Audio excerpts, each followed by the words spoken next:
Hello, traders. Greg here from Master Trader. As everybody knows, the market has been in a correction mode. And I don't mean correction mode by the way CNBC defines it. Correction territory when it's down with 10% and then bear market 20%, that kind of thing. The market has been in a correction since the end of last year. You can see it's been in a sideways trading range on the weekly time frame. And you got to go back to 2003 before it had a correction where it actually stair-stepped lower for a while and as it came down to this support level, as you can see over here. So it's been going sideways now for several months, and last week possibly reached a short-term low. You see the reversal that occurred there on Friday. We'll see. Now, as it's going down, especially after prices, were going up for a while, it's been pretty erratic over the last couple of months, but there's always this anticipation. Is the low in? Is the low in? Is it ready to buy? And so on. So one very basic rule in all time frames that we utilize is what's your first reference point of support and resistance? That's the prior bar's high and the prior bar's low. On a smaller time frame, things can break a prior bar's high and low very easily, and you can get a lot of whipsaws. As we move to higher time frames, it happens less often when things are trending. So as you can see, when prices topped out over here on February 19th, prices have been trending down and there's been some green bars along the way. Well, if the prior bar's high is your first resistance, not only can it take it out, can it close above it? And since the high day, it has not closed above a prior bar's high yet. And it's now down from that high. It is going down now 12 trading days, 16 days, 12 trading days. Now we'll see if Friday follows through to the upside.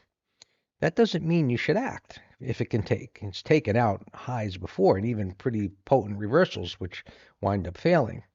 But can it close above a prior bar's high? That would be something of significance because it hasn't done that in the last 12 trading days. That would be a start. Now, traveling from this low to high and taking it out, there's plenty of overhead congestion right there. As you can see, I've got a 65-minute chart here on the upper right. So as prices have been going down, not closing above a prior bar's high, it's been stair-stepping, making lower highs and lower lows, and it's still in a downtrend. Yet it's come down to this area of major support. So possibly coming down here early in the week could make a retest pattern as prices begin to move sideways. We'll see if that occurs, and maybe trading up from there. On the daily time frame, we're going to want to see, can it close above a prior bar's high, which is going to have to close up here, which would close into resistance on Monday if it was able to close above Friday's high. So it's still going to be into a resistance area. But that would be a point where, can it start moving sideways? Should we take a position? We just need to see the bars that form, because obviously they haven't formed yet. That's not going to change anything on the weekly time frame, and I think the best that we can hope for from the bullish point of view, and I'm going to leave that one there for now. I'm going to duplicate another one. Look at how it lines up.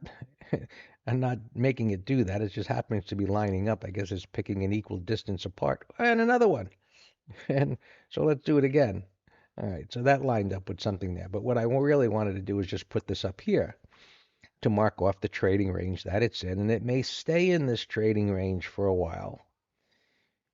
If over time it cannot advance very far and it stays in this lower percentile, let's just call it the bottom of the trading range there, that certainly could open up the door to the downside. But just remember, closing above a prior bar's high would be the first indication of some kind of a counter trend turn. Now, on the 5-minute chart, you can see prices can trade above a prior bar's high and close above it and set up short-term trading opportunities, which there was one on Friday in the afternoon part of the day there. We actually traded the T triple Qs in the green room. but it traded above. And so, again, waiting for prices to move lower, waiting for it to trade and close above a prior bar's high, forming a pivot. That's these little dots there, which are defined by a bar with three higher lows to the left and right, or three lower highs to the left and right, forming support and resistance. That's our second reference point of support and resistance, pivots versus bars, highs, and lows. And so as it creates a support point, we look to the left and see what happens when it retests it. Do we get a significant reversal, which can create a trading opportunity? And so as we go into this week, it'll be very interesting to see, is this at least a short-term low? And if it is, what we'll do from there is start looking for put spreads for different patterns. And we're just looking at the spiders here, but as we look at different stocks, we'll find different opportunities. Um, we'll even find things, there are some things that are still in uptrends. Um, so we're always looking for ways to take advantage of price movement in different time frames, whether it's a day trading opportunity, a swing trading opportunity, which this certainly isn't a swing trading opportunity yet, and from a longer term opportunity, putting things in perspective that they're in a trading range here. So while things look a little bearish, a little more than just a little bearish on the daily time frame, the weekly time frame is still just in a sideways trend, and as we go out to the monthly, it's still in an uptrend and just correcting sideways through time. And maybe it eventually breaks out to the upside. We don't know. Or to the downside.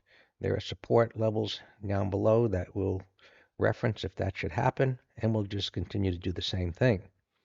As prices come down to the next support level, if that's in the cards, we'll then look to see what kind of patterns are forming on the daily time frame.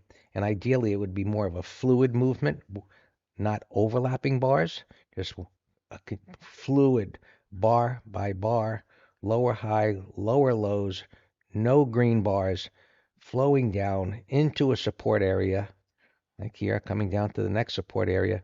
Then we go to the 65-minute chart and see if it begins to bottom out, to go sideways, trading above prior resistance, step by step, bar by bar, pivot by pivot, multiple time frames, looking for opportunities. If you have questions, email me, Greg and Master Trader.